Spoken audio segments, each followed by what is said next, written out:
Hi, today we'll be studying about the working of a clutch. So on the screen you can see the circuit of a clutch over here. So we'll be discussing about the purpose of a clutch, the parts of a clutch, and how actually a clutch works. So you should be knowing what's a powertrain.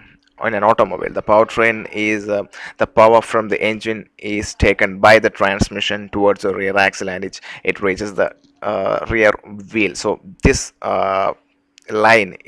train of power transmission is called the powertrain.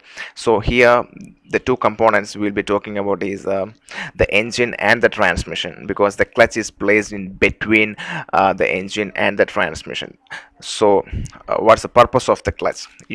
Engine runs all the time, but car wheels does not. So in order to stop the vehicle without stopping the engine, the wheels should be disconnected from the engine. That means when a engine vehicle is running, you apply the brake and stop the vehicle, you can see that the engine will still be running, but the wheels will be on a stop. So the clutch is actually helping or facilitating this. The clutch also allows to smoothly engage a spinning engine to a non-spinning transmission by controlling the slippage between them. So let's see what are the main components of a clutch. So here a clutch is shown over here. We have the clutch plate.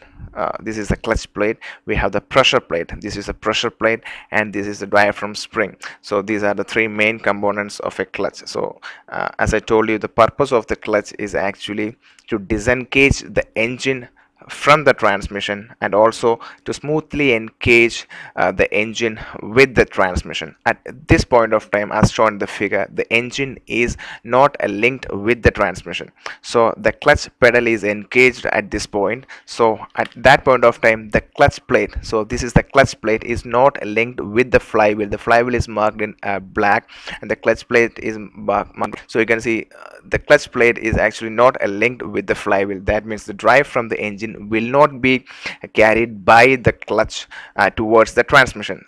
So this is happening when the foot pedal is engaged, and when the foot pedal is off the clutch, what's happening is the clutch plate will be linked with the flywheel. That means the power produced by the engine will be reflected, or that RPM will be reflected on the flywheel, and that power or torque will be taken by this clutch, as the clutch is linked with the flywheel, and it will be transmitted towards the transmission. The clutch is actually a part of the transmission, and the flywheel is a part of the engine. So I hope you understand how simply a clutch works. So this is what a clutch is doing. Flywheel connects the engine, and the clutch is a part of the transmission. So the engine drive can be taken by the transmission only when the clutch is engaged with the flywheel, and when it is disengaged, engine will freely rotate without transmitting its power towards the transmission. So that's how a clutch is working in a manual transmission vehicle. I hope you understand it. For more details, you can visit my blog www.techtricksinfo.com. Clear photographs and theory will be available over here, and my YouTube channel www.youtube.com/techtricksinfo will give you more technical videos on automobile technology. Thanks for listening.